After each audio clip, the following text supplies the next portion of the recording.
Hey guys, welcome back to another live stream. This video is about music marketing and how to release music in 2021. And specifically, like, what can we do marketing tactic wise to get more people listening to our music in 2021? So I will kind of go about it showing you a new song that I'm going to release in 3 weeks at the end of January. And I'll kind of give you an idea of what and how I prepare for my music releases and what I do to release my music. Also, let's open it up to the chat, our knowledge chat here, to see. I'm just going to make a message for any newcomers here. Ask any questions you have about music marketing and releasing new music.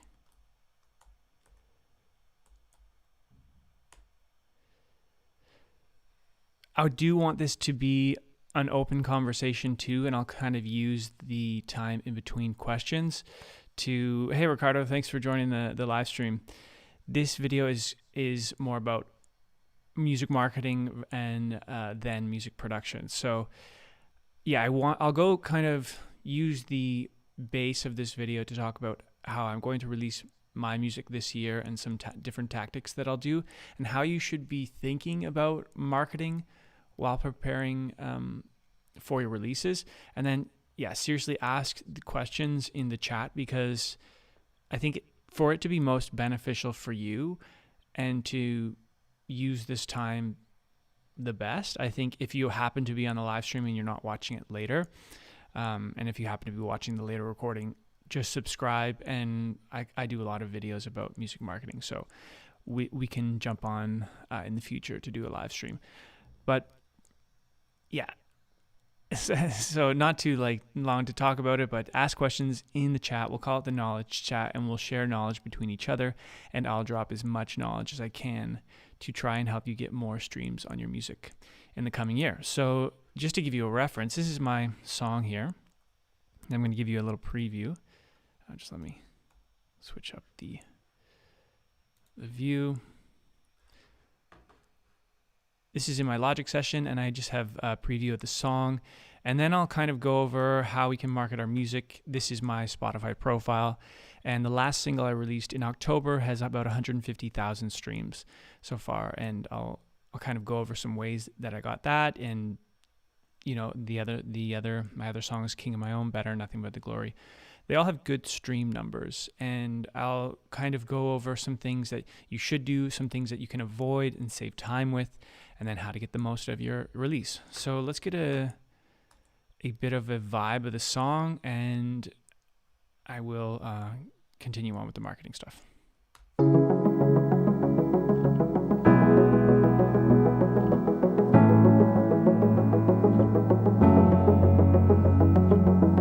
I remember blue lights, 5 years old in the backseat, counting snowflakes in the sky.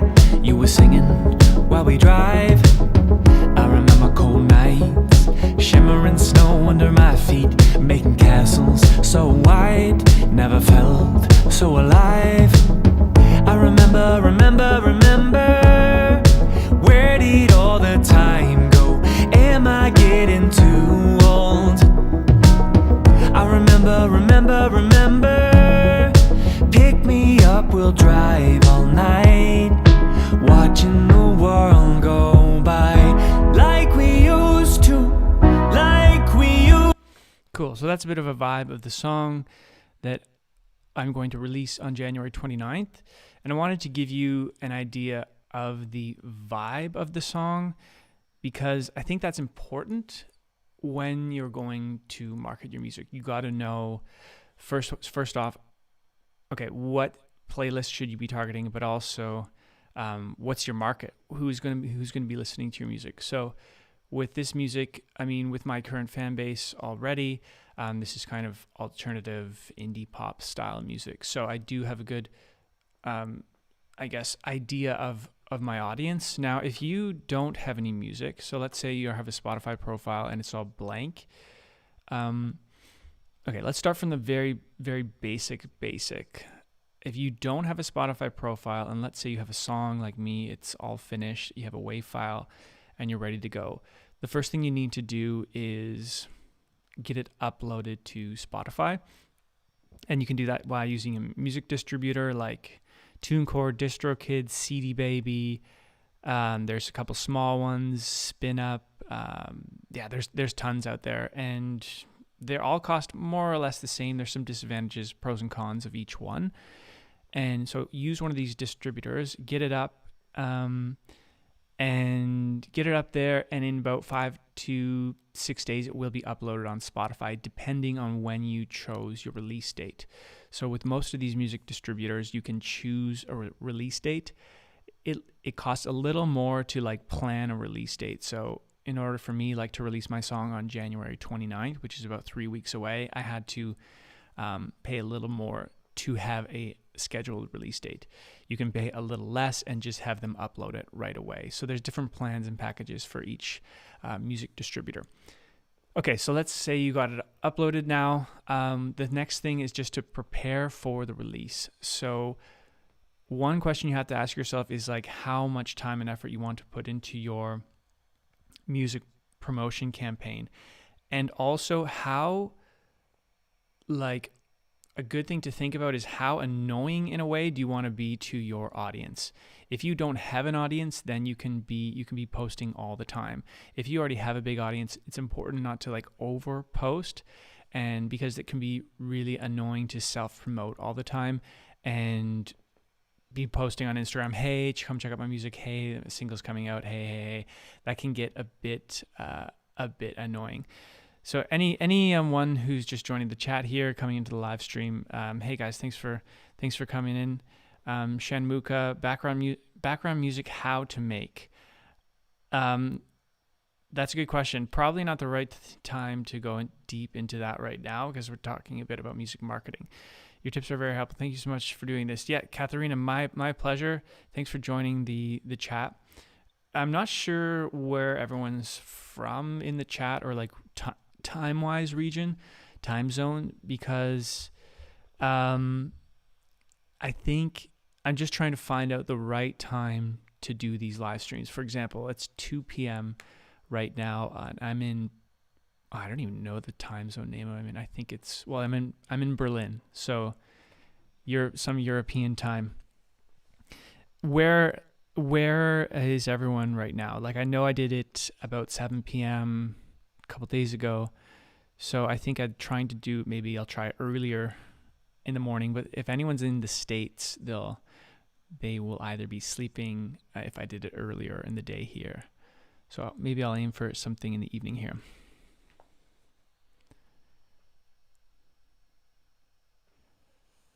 Thanks, Ricardo. Thanks for that positive feedback. Yeah, we don't have to steer it too off, but have I released any covers? Not professionally on Spotify. I've done a lot of covers on YouTube. If you want to release a cover, it's fairly straightforward. I would recommend going the route, like, you can cover any song. Just the most important thing is you have to have it set up that you are paying the share to the songwriters who wrote the song. And that's actually really pretty easy to do nowadays with the music distributors. I believe DistroKid, maybe TuneCore too. I'm not sure about CD Baby, but I believe they do that quite easily. I think it's just like they give you the license. So look into DistroKids, just like do a Google search, DistroKid cover song, and you should be able to figure that out. Bavaria, Bayern. Yeah, no, Katharina, that's awesome. Yeah, I speak like a little bit of German. I won't embarrass myself in the live stream, but so you're in Bavaria. That's super cool. I did a tour in Baden-Württemberg in July of this year, like right after the first kind of strict lockdown before it got crazy again. So hey, Mina, Dakar Mina, nice to have you back. You're in the States, right? Right, Mina? I'm kind of curious. I think, was that right that you're in the States? I'm just trying to figure out the right time to do these live streams so it's valuable for everyone. I'm really enjoying Germany, like really a lot.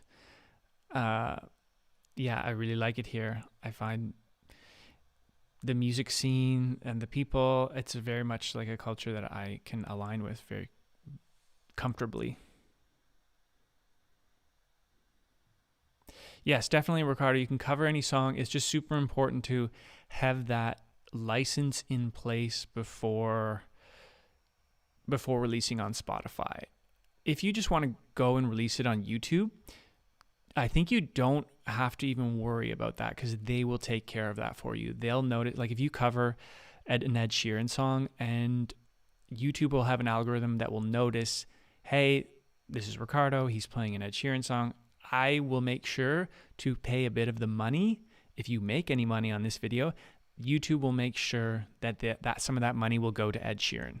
And then they'll also give you a little bit of money because you played the song too. So they have to split it a little bit.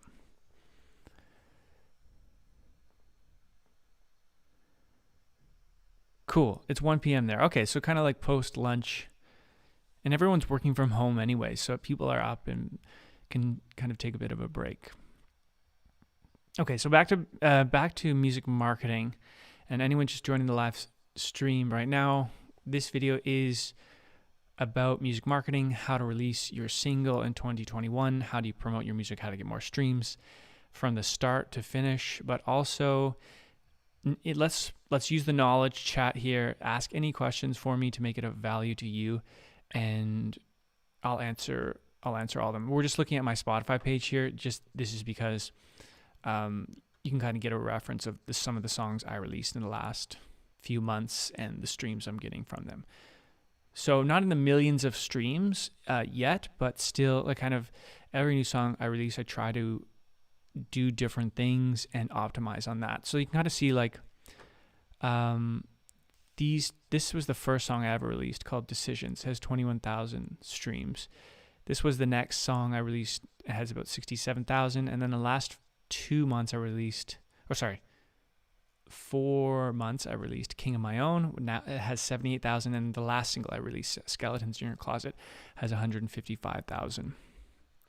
So the next song that I'm going to release is this song here. And I gave a bit of a preview to people earlier on in the stream. And so going back a bit, we were saying, okay, you got to have your music uploaded to a music distributor to get it on Spotify here. Okay, so like this is my DistroKid. Like you can just go to distrokid.com or heck, you could use TuneCore, you can use CD Baby and all the other ones. There's a couple of discount links in the description if you want to use those. Those are affiliate links. You don't have to use them, by the way. There's a lot. So the first thing would be to get the music up in the distributor, and now you have to plan for your release. Okay, so we talked a bit about being like not too annoying to your audience, and without getting into like specifics of like what you should post, here's how I recommend you think about marketing your music. Try to think of it like there are different like levers. Okay, so like different things you can pull that have a result on the other end. So let's think of like Instagram as one of these levers. Let's think of Facebook as another one. Let's think of email as another one. Let's think of your website as another one. Let's think of TikTok as another one. In-person conversations, let's think of that. Let's think of like just the regular telephone. Like all these different channels on how we can get people listening to our music. The knowledge chat lives on. The knowledge chat's going to be here for every live stream. I really like that name, the knowledge chat.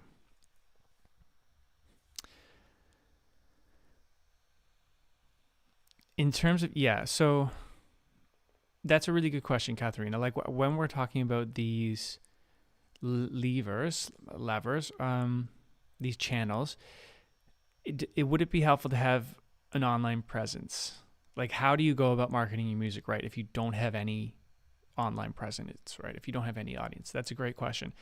And it's true. It's incredibly hard to market your music without any audience. So, okay, so then let's steer the conversation then to, okay, let's say we're releasing a song. Let's say this is my song. Actually, not let's say. This is my song here.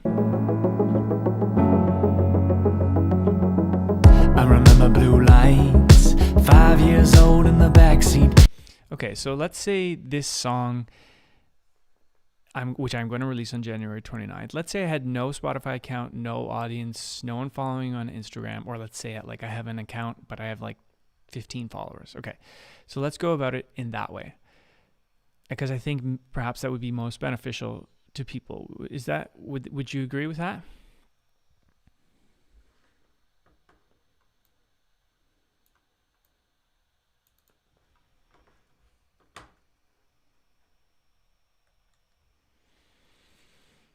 I think it is. Okay, so the way I would think about it, and the way I think is the right way to, like, from a marketing perspective, is to find the channels, like not just especially if you don't have an audience or an online presence, you have to actually do every channel. And that sucks because it takes a lot of time and a lot of effort, but you can't just like rely on Instagram and post on Instagram and not be posting on TikTok, not be posting on Facebook, not be posting on Snapchat and all the other ones. Like, that's what I did in my first release, because you don't know where you can build a following. So you actually have to test it out on each one. And you do have to do that. Like, you don't have to do that, all at once. Like, if you don't have an audience at all, start building and posting content on every social channel and build an email list and that kind of thing. And find out, first off, what do you like to do? Like, what channel do you like the most? And also, what channel is giving you feedback, and where do you think you can build an audience with? For example, do you really like posting on Instagram? And has it been easy for you to make a following on Instagram? Maybe that's your social channel. Or is it TikTok? You really like making TikTok videos? Or is it YouTube? Or is it Facebook? Or is it just like collecting emails, and you send out an email weekly and people email you back saying, "Oh, I love the emails you write. Like, this is so cool." So you have to test out these different channels to see what works. For example, for me, I really tried to focus on Instagram. I really wanted to make that work. And then over time, I just wasn't able to really build a large following. And then I started making YouTube videos, and I started making TikTok videos and Facebook posts and Snapchats and email lists. But I found out I like making YouTube videos the most. And also I got feedback from you guys and feedback from other people saying, and like actual metric feedback, like, oh, I'm getting subscribers and getting watch time. That's enough feedback to say, now I can double down only on YouTube and maybe like a bit here and there. So you really have to start broad, and then you work your way down and double down on what's working. So you can't start so narrow at the beginning because you don't know what's working. So you have to start broad, and then over time you see, oh, Snapchat is working. And I'm talking like in months here, like over time, like 3 weeks to like 2 months. That should be like a time frame where you might consider things are working. And then double down on the things that's working. So by chance, did I study in the marketing department? Yeah, I did actually. Katharina, I did work in marketing for 6 years at a technology company. And so that's all I did for 6 years while I was doing music on the side.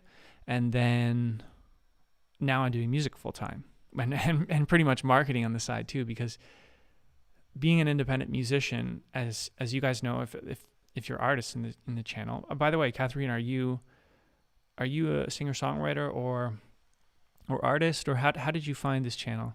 Because I know that girl Mina wants to be an artist, I think.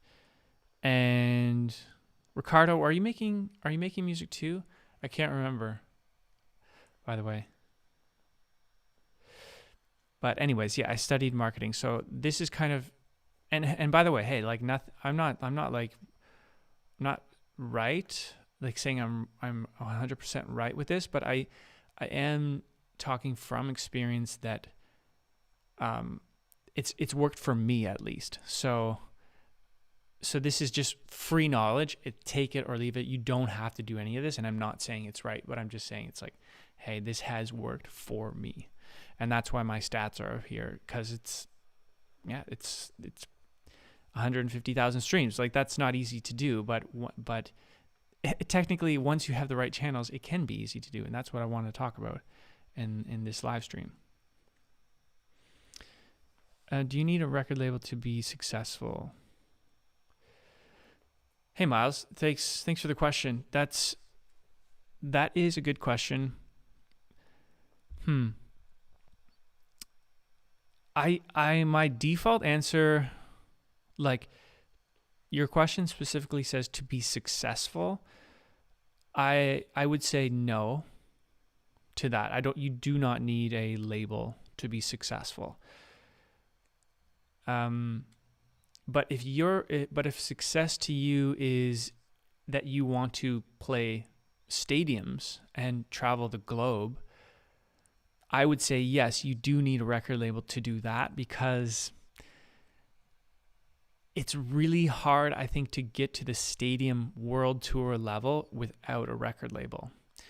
There's not many artists in the world actually without a label who's doing that. I think like, you know, the artist Lauv, the pop artist, he's independent, but he's still not playing stadiums either. And obviously he has a big team around him.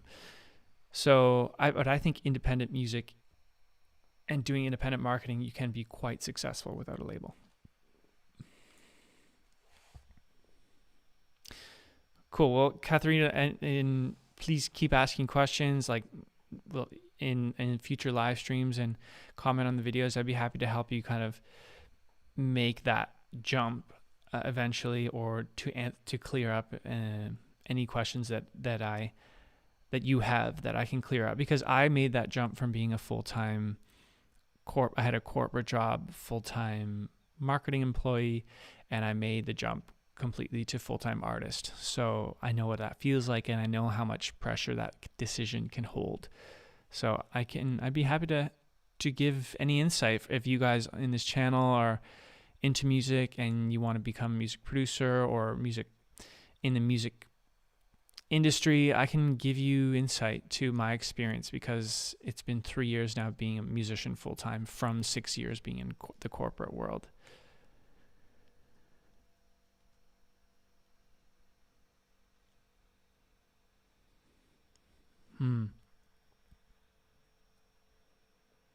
Yeah, if you have family members who are in the business world, that natural flow of insight, like even around the dinner table and like the house, can really be valuable. So that's super cool. Cool. Alto sax. I used to play the alto sax in grade 9 band. That was my instrument of choice. Loved it. Haven't played since.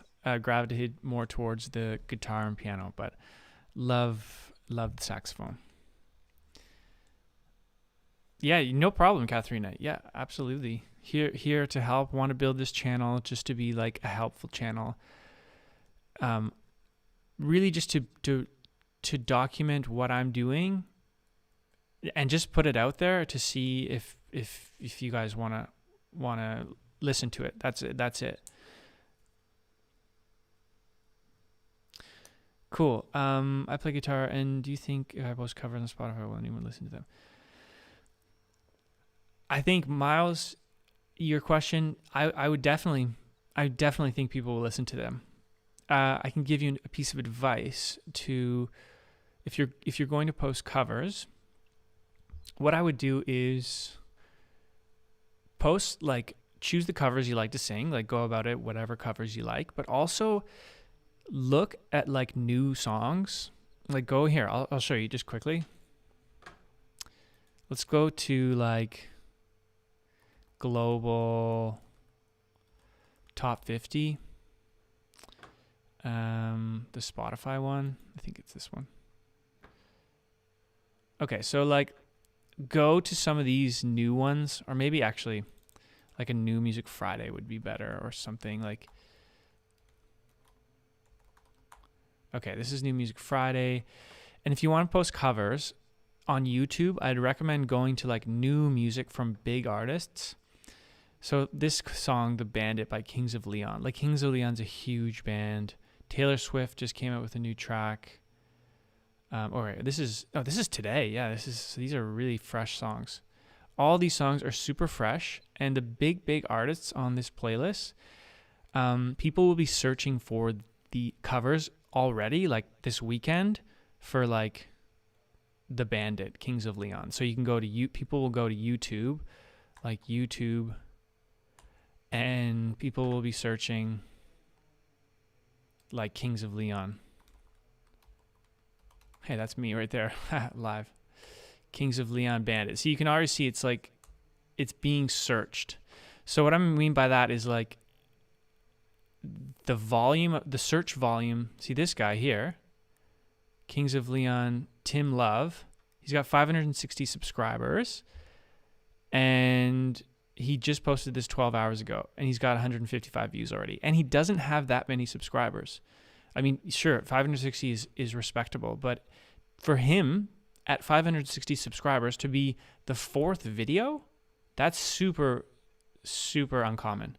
So Tim or Miles, if you go and do a Kings of Leon song, or let's say you don't like Kings of Leon, choose like another band that you like that maybe you can sing, but make sure they're popular. It's important to cover songs that are popular. And I'm just saying this from a marketing perspective to like get more views. And it's not to say like, if you do this Kings of Leon song, they will come to your profile, they'll see your video, and then maybe you have your own song there, and then they can click on that. So it's all about like the funnel of them coming into your funnel, which comes to your YouTube page, and then they can watch more videos.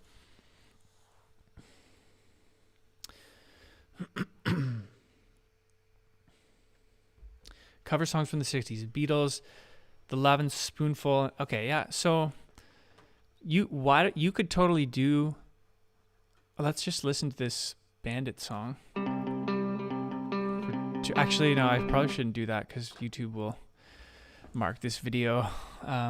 That's what happens if I play this Kings of Leon song. The YouTube algorithm will say, "Hey, we're gonna copyright claim your live video because you played this song." So I'm not going to play that, but I would suggest listening to that song and then do like a 60s cover. Be like Kings of Leon, The Bandit, 60s version. Maybe make it a bit more rocky, put a bit of a Lennon voice on or a McCartney voice, and have fun with it. I think that's even more of a benefit to you because people like when you twist the cover a bit and it doesn't sound exactly the same. So yeah, Katharina, you were saying like you can't get sound from your Logic Pro mic. If you know music theory, that's super beneficial right when you start, when the tool becomes easy. So when Logic becomes easy, then it's just like game over. Like if you know music theory and the tool is no barrier anymore, you'll start producing music so fast. So I have a video about that. How to set up your mic. I think it's actually called like how to set up your audio interface. If you look at that video on my channel, I'll show you in that video how you can get sound from your microphone. And if that doesn't work, just give me a comment and I can help you.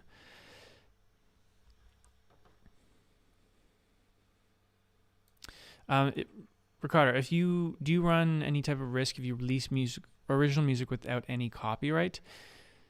Yes, you do run risk, but how much is the risk, right? So yes, there is risk, okay, but how much is it? If it's your first song, I would say the risk is low. if you have a big audience and you're gaining attention and you have some articles about you and you got a lot of buzz, the risk is higher because people are kind of, there's a buzz about you. But the risk would be someone steals your song and then they claim copyright for it. So like that would suck, right? So to completely cover your butt, you would just be like, go to a copyright office, like in the States, it's copyright.gov, and get it copyright. So you don't have to, you just upload the song, I believe, and you put the lyrics and you get a copyright.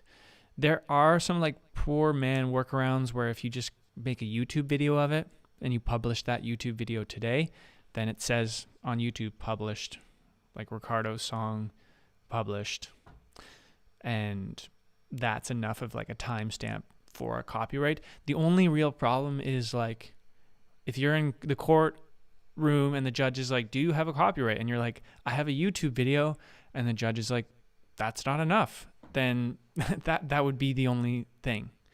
But if you're like, I have a copyright, then the judge will be like, okay, you have the song and the person that stole it, like, we're going to find you or something.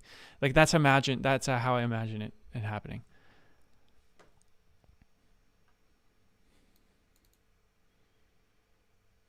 Yeah, I think probably Dak Girl, you're probably right about that copyright thing.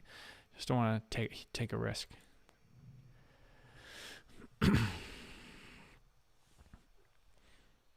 Well, thanks for watching all the Logic videos, Katharina. Nishai Beats, you've been making music for over a year now. Do you think I'm ready to sell music? Definitely ready. I would say get it out there. Use 2021 as your year. Start publishing your songs and get them out. Maybe just, you can start small. You can get them out on YouTube and SoundCloud for free if you don't want to go the Spotify route and pay for distribution yet. Start on YouTube, start a channel. If you prefer to start like an alias channel where you don't want it to be your name, you can do that too.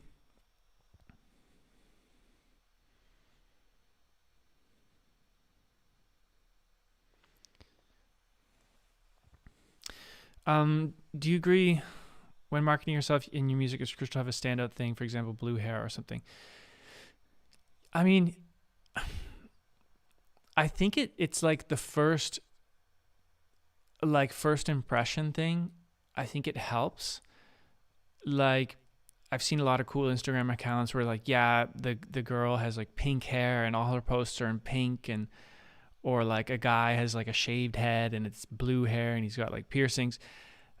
That stuff is right away you're like, whoa, like they're so unique and cool. But then that's it, really. Like if it doesn't carry on from there, then I wouldn't really, for me, I wouldn't like follow them just for the blue hair, but it does like help the conversion of seeing someone right away. So in that sense, I would say like, yeah, it is cool to have like a unique look just to you, but it's not going to really help you down the line. Like, I would say the areas of focus should be like your personality and how your voice and how you speak and what your music is, and like the more kind of long-term priorities, I would say, would be around like your actual not the tactile stuff of your brand, but like the more important stuff, like your actual craft. And then once you have that, then you can kind of like put the salt and pepper on, like do the blue hair or like build around the brand. And then once someone comes in because they have that, they're converting more because you have blue hair or something, and then your craft is great, then they'll stick around even more. So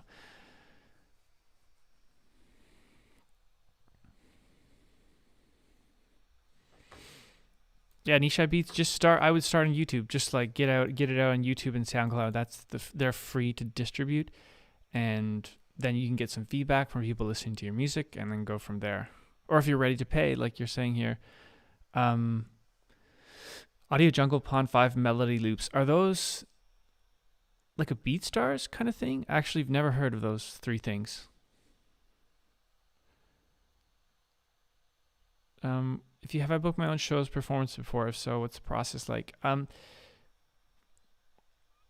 Yeah, I've booked a lot of tours, Ricardo. If the process is lengthy and cumbersome, but at the beginning, it's really, really difficult if you haven't done any shows to outsource it to any booking agency. You could outsource the administrative work to like an EA, an executive assistant, where you can find them on Fiverr or something, where you're like, hey, can you email every theater or stadium or pub or music event place and see if I can play a show there. There's workarounds where you don't actually have to do the work, but it's very difficult to get signed to a booking agency when you haven't played shows before. For example, even myself, where I play shows in like small like living room style theaters of 100 people, I still book my shows through my manager, and she would book the shows.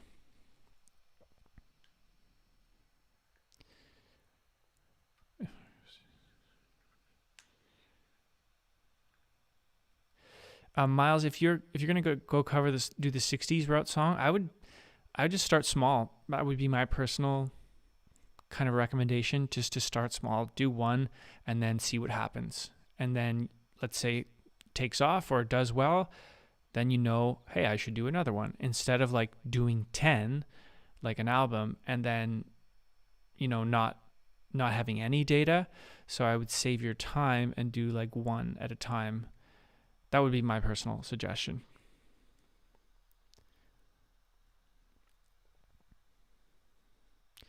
What do you think of topics people want to hear about right now? Well, thanks for asking all the questions, by the way. Kind of steering a bit to outside of the music marketing, but this is definitely topical. Topical. I don't know. I would say I've run into the problem before where I've tried to write songs. I think you're coming at the questions of like popular things to sing about, like write songs about maybe. And if that's the question, I've done that before, where I've tried to write songs that aren't things that I really like or care about, but I thought people wanted to hear, and it obviously just always went the wrong way. Even though the songs were good, I just never really wanted to sing them because they weren't ones I wanted to make. So, but I'm not really sure like what topics people want to hear about right now, to be honest. Like anything political obviously would be very hot, but what would be how do I say this, like could be very dividing, because it seems like the political genre is very divisive right now. So you might win a lot of people, but then because of that you might lose a lot of people.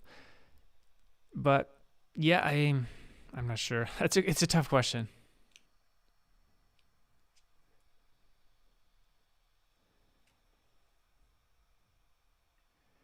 Depends where you are, Ricardo. Like if you play open mics in Canada, that's where I'm from originally, you won't have to put a set list for an open mic, and they won't care if you do cover songs. In Germany, actually, it is a little bit more strict around publishing laws. There's like societies in Germany, it's called GEMA, and Canada it's called SOCAN, and then in the States it's called ASCAP and BMI. These are your performing rights organizations. And in Germany, if you do an open mic, the open mic host will want to know if you're playing a cover song and what the names of the songs are, so they can go and pay the artist. The bar won't pay the artist, but the GEMA will pay the artist. Okay, so I'm going to probably wrap up, I think, in a few minutes, guys. So ask any last-minute questions you have, and I'll answer some of the last ones here. And then we'll continue this maybe. I did title this Music Marketing, and I think we did pretty good at like getting it more or less inside of that focus, but it might be better. I can just title next live streams maybe on Friday, because it's Friday and it's like the end of the week feeling, that we can do like just a general Q&A Friday about Logic, about music production, about songwriting, about booking, royalties, copyright, quitting your job to be a musician. How do you be a musician? Like all those things that I've done and gone through, like let's just talk about it. Maybe next Friday we can do it. So like if you put your music on YouTube, can people steal it? Yes, they can.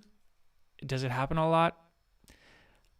I don't know, to be honest. I don't think like someone stole my music, but it's possible. Like anything's possible. And yes, it's possible that someone can steal your song. You can always get copyright.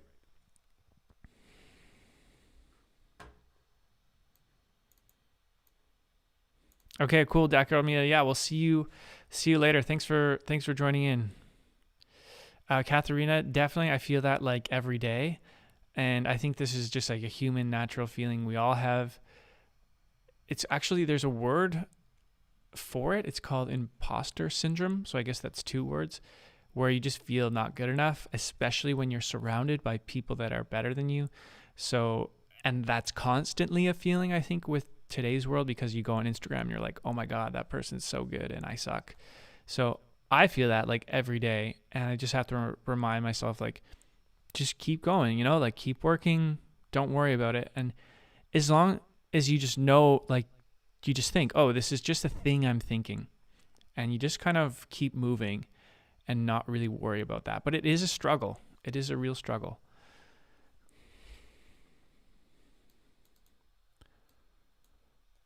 Yeah, Ricardo, it's a tough question. I would say get started with like, oh man, like if you haven't done any, I would say you have to try a bit of everything. Maybe if you don't have an Instagram account, start there, or TikTok. Honestly, the organic reach on TikTok is really strong right now, and perhaps you might even enjoy making TikTok videos, so you could start there. Do you need someone? Nisha Beats. Actually, I produce my own music, so I'm good. I am good, but would love to kind of hear what your beats are, and yeah, hope 2021 is good for you. Would you recommend marketing your image just as much as your music? Yeah, I would make them both. I would be like, your music is your image, your music is your brand. Like, not so much sell your music as you are selling yourself in a way, your brand. Like you're selling you're trying to buy people's time, really. And if people are going to go and spend some time listening to your music or looking at your posts, you're kind of selling the holistic thing of like you. Like, why are they going to you? I would think about that. Okay. How much songs do you need for a gig? A good like regular gig set would be like 45 minutes to an hour, which can be anywhere between like 8 to 12 songs, depending on how much time you talk between each song. And I usually average like 3-4 minutes a song, and then like 1-2 minutes of talking in between each song, and sometimes no talking in between each song. Okay, I'm gonna sign off, guys. This was fun. Really enjoyed it. Hope it was valuable to you guys. Hope it was valuable to anyone watching post live.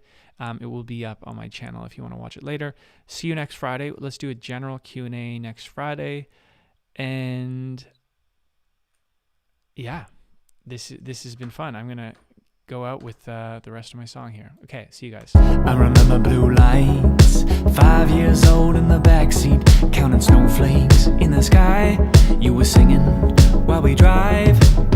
I remember cold nights, shimmering snow under my feet, making castles so wide, never felt so alive. I remember, where did all the